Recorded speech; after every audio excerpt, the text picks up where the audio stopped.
Hi, I'm Alan. Hi, this is Dionysus. Hi, I'm Kyle. And hi, this is Breaker, and you're listening to Magic Hour, a podcast about all things Treasure DAO.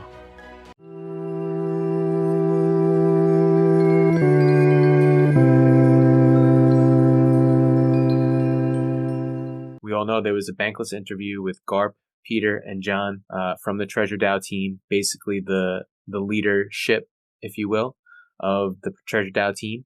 And Bankless is a very, very popular podcast, or I guess space, if you will. They're on YouTube.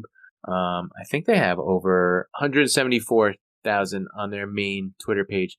On Twitter as well. Not Twitter, YouTube. They have about 144,000 subscribers, which is, pretty good as well. Aspirational goals for us here at the Magic Hour podcast. Definitely. The way the podcast started was the host, David Hoffman, interviewed John, Peter, and Garp. And the first thing they did was they talked about what is Magic, what is Treasure DAO. How do you think the Treasure DAO team fielded these questions, those set of questions from David? Overall, I think, just my touch-ups on just generally that episode, just that stream, that podcast, it was good. I liked the answers. They were very reflective, but at the same time very informative with what they were saying. I guess they really were trying to deliver a message, as far as I believe, of what they're trying to say within the podcast. But at the same time, try to keep it as original and try to keep it as clean as as they usually do for anything else whenever they're talking about things. I agree, and what I will say though is I felt that they could have been a little more concise. Exactly. I found that they kind of were getting in the weeds a little bit, and I think for folks who aren't in Treasure or in Magic, trying to understand the flywheel aspect and all the different ins and outs and how it all feeds the ecosystem, I think they need to have a really good kind of elevator pitch style way of describing the whole thing. And I don't know if they're there yet, and maybe it's difficult because obviously there's so many different pieces that make it work, but I found that if you didn't know what they were talking about, it might be very confusing to an outsider. Exactly. That was my opinion. And, you're 100% right about that as well. Because, Treasure and just being on L2 specifically is not just your just your regular cup of tea when it comes to NFTs. There is more stuff that goes into it. And, within that branch, there's many other branches that have to bridge onto that as well. It's a very... it's a very complex system on, just the way everything works inside of it, and just, how the way they're building on top of it as well. And definitely if you're someone who's getting new within the NFT spaces in general, even just new on L2, it does take, a good amount of just knowledge in terms of trying to get your head around with everything that's going. And obviously Treasure did hire their marketing person on their team not too long ago. I forgot her name, but hopefully, there's somewhat coming out with something that could, I guess, explain things in more of a simplistic way and just kind of really help everyone else understand. Just, as many people as are bringing new into the community, just really help them get a grasp of what we're doing and, what Treasure is all about. Because in the end, that's just going to help Treasure as well, right? Being able to understand the concept of everything, it's just going to help you explain it more to when you're talking about it with new people, bridging on more things. So in the end, it's just going to help Treasure as well. I wholeheartedly agree. Yeah. And, I think the marketing person that they hired is helping. And I say that because John actually had a really very professional picture on his YouTube on this call that they were on. But also, I think that the messaging coming out of the Treasure DAO has been more organized. We talked about just earlier the Compass newsletter. I think that and the fact that they were on the Bankless HQ podcast. I think all these things point to the fact that there's someone kind of steering the marketing ship, which is very important for notoriety and for keeping this project in the public eye, kind of thing. Definitely. And at the same time, they could always add on more. And who knows? Maybe Magic Hour podcast might end up even being the official Treasure podcast. Hey, let's do that. I love that. But let's continue. So in the podcast, they talked about Treasure and Bridge World a little bit because they were trying to get David was trying to understand how Treasure works and all the different projects on there. But then they dropped the bomb. They started talking about small brains. John said that small brains were his most important project. He kind of went through the genesis of how the project started. He talked about how he launched it at 2 a.m. and everybody thought he was hacked. I really enjoyed that story, by the way. I didn't know that story.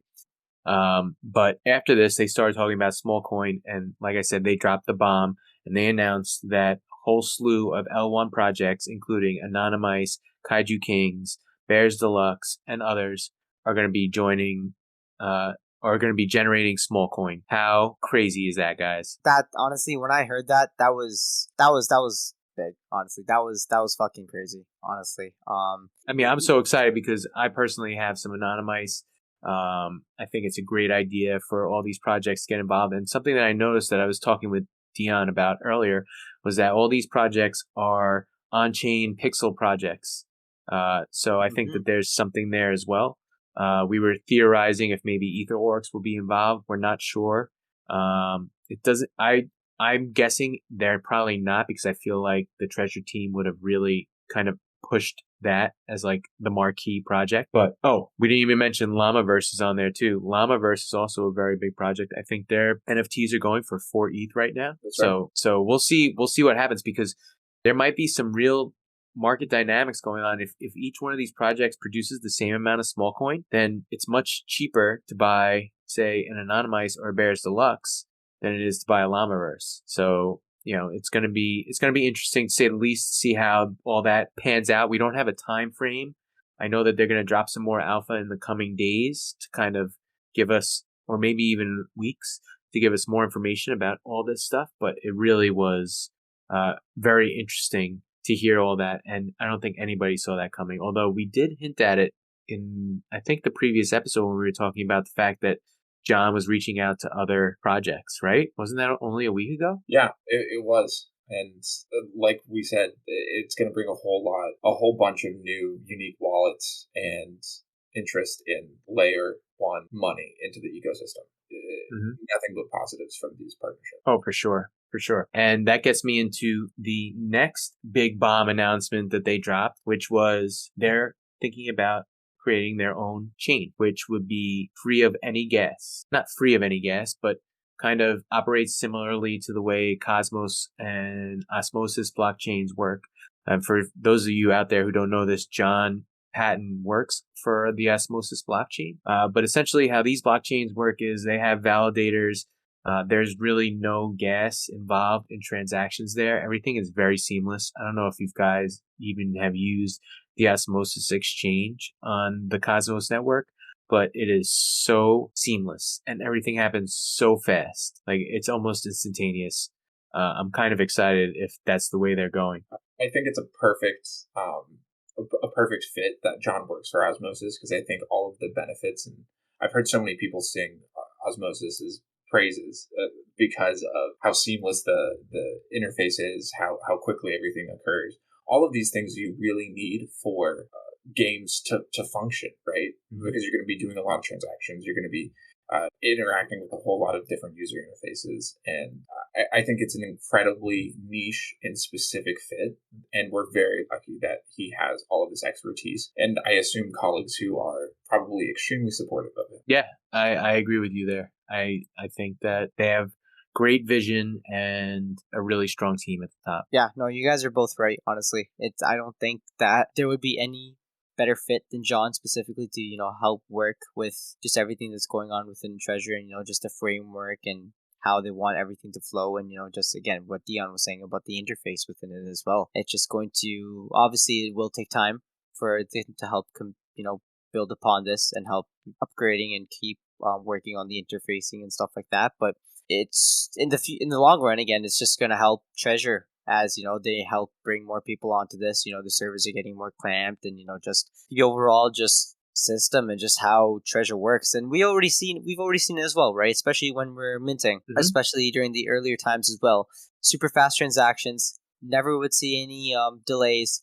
Everything is done within seconds, right? And that's all, again, one of the things that we love about Treasure as well. It's not like, not gonna bash on OpenSea here, but we definitely have, all of us have had our share of problems on OpenSea. So hey, I mean, I'm using Looks Rare at this point. I don't even really sell on OpenSea anymore. I'm all about those juicy rewards.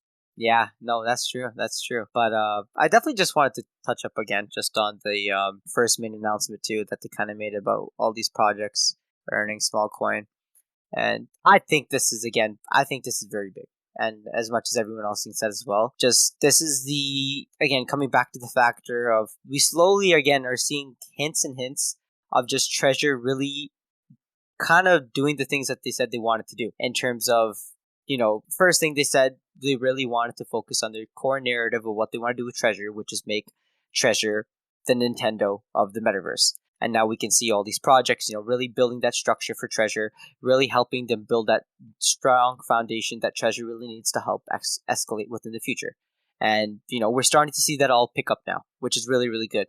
And then, they said realistically that not only that, but the community itself also offered. And, I'm 100% sure that Treasure has seen this way back before everyone else noticed it as well, that we really can't have the Treasure community just piggybacking themselves on each and every project and just running around in circles. We have to have we have to expand the community. We really have to bridge on more communities onto Treasure itself. And not only the Treasure team is working on us, but the community is trying to help bring this out as well.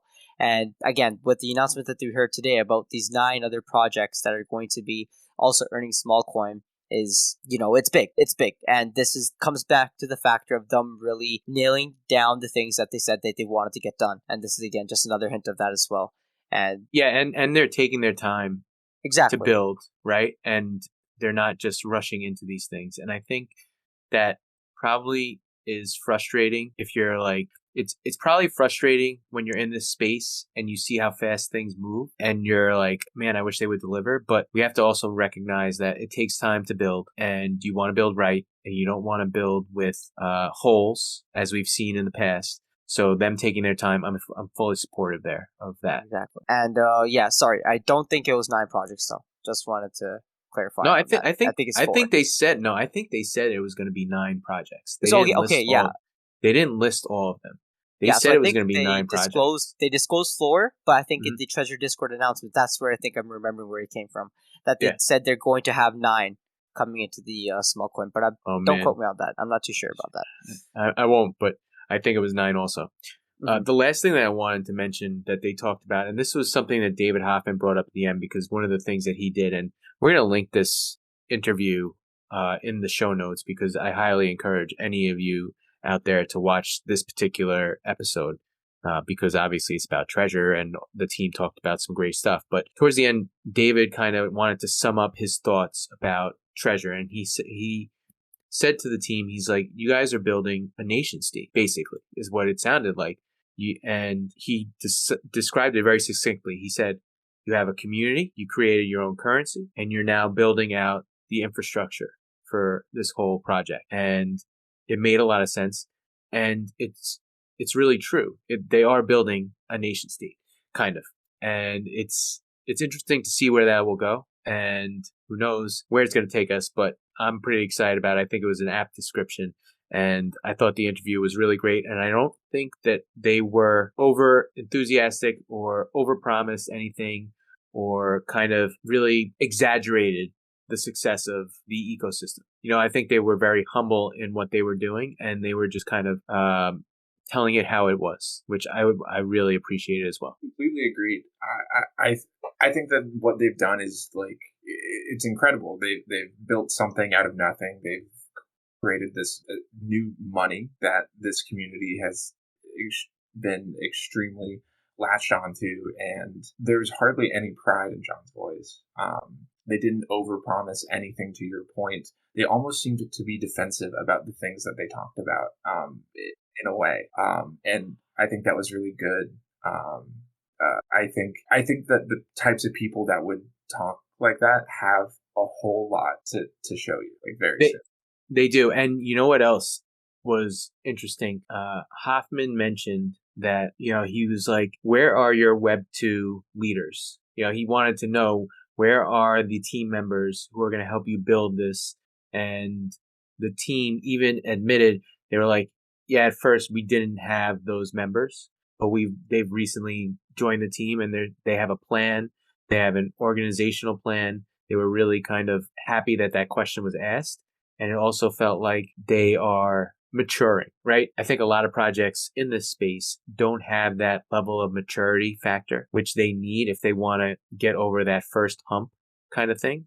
And it was really interesting to not only have Hoffman challenge them on that particular piece, which I think anybody listening would say, yeah, that's a really important thing. You guys need to have that. And having them say, yeah, we've hired those types of people. They're getting involved. They're helping us build this the right way. They're all smart people. They're coming from the Googles and the Amazons and, all the tech companies, the big ones. So I think that also was really, really nice to hear. And again, I appreciate Hoffman bringing that to the attention of the audience. Yeah, the dichotomy between kind of that John painted between Web 2 being a little bit more slower, maybe insinuating it's a little bit more process oriented, as compared to Web 3, which is like build, ship, iterate as quickly as possible.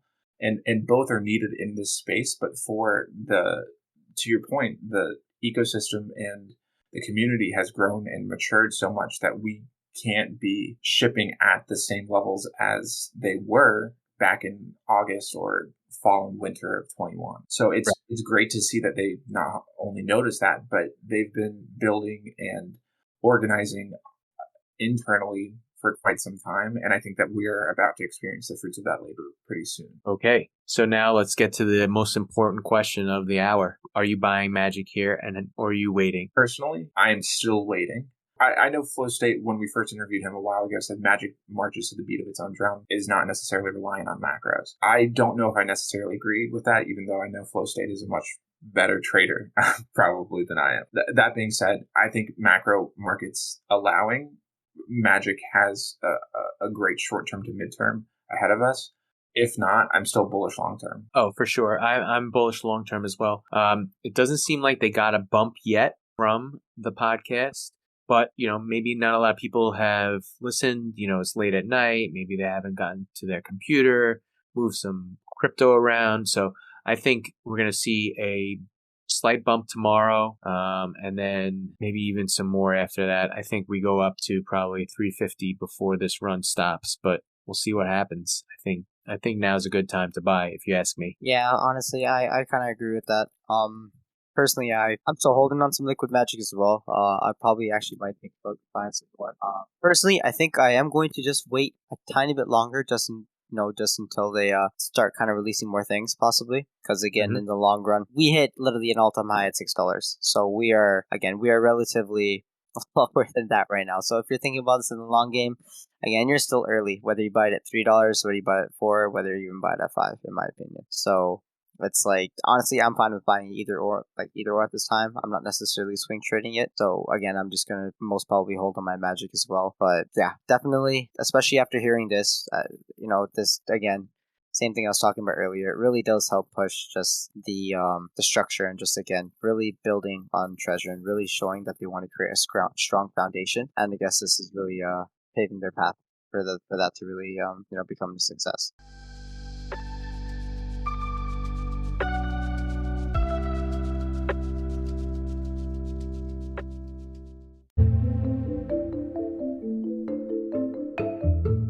And that concludes another episode of Magic Hour, friends.